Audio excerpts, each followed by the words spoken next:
Hello and welcome to episode 5 of our tutorial series where we are together building a forever save file for your Sims 4 game that you will never get tired of. Up to now, we've revamped the worlds with our preferred lots, old and new, and imported our Sims from various save files including pets, inventory items, and existing relationships too. We have also done away with both the townies from in-game and the Strangerville possessed Sims and ensured that the new townies include family members related to our own played households. Today, I will provide a few more tips that you should know regardless of your playstyle preference, and then as from next time, we will be navigating the new save file and playing through whilst pointing out more tips and tricks as I go. We often click new game when we get bored, but when we have save files we truly enjoy, we might be playing them not just for weeks or months, but usually for years. Which is why, in between the fact that they can grow into very large files with a lot of data being saved inside them, and the known fact that each new DLC pack and new update tend to cause new bugs and even corrupt files, it is important to know how to back up your save files in as many ways and in as many places as you can. One way is to press Save As often, thereby creating a new file as a backup for your same game. You can even create a Save As file every single time you play your Forever save. That way you have multiple backups in case you realize too late that your file is slowly corrupting.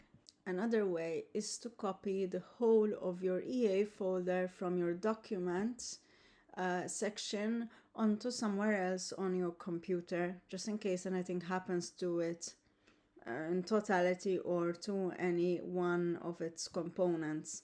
And I also usually save it on an external drive as well, just in case something happens to my computer rather than the game itself.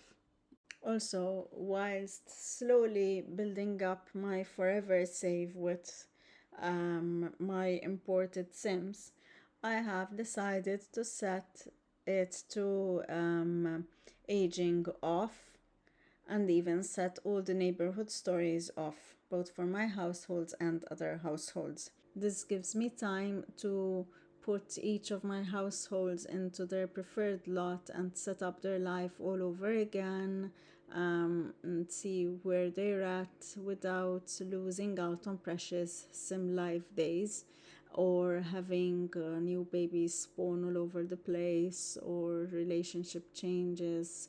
And anyway, it gives me time to truly set them all down and set the scene, so to speak, before I start with the real forever save gameplay.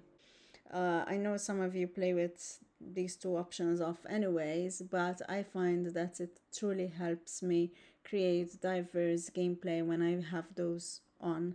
Another thing you would do well to set up before starting your gameplay is to, if you have seasons, set up any holidays you want to add to the calendar, even remove anything you don't like, and also you can adjust existing holidays and change what your Sims will do on the day. For example, I really hate gnomes at Harvest Fest, so I will remove them.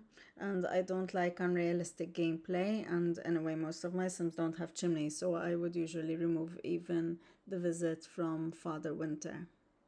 My last tip for today is to make use of the lot traits, be they the positive ones or the challenges.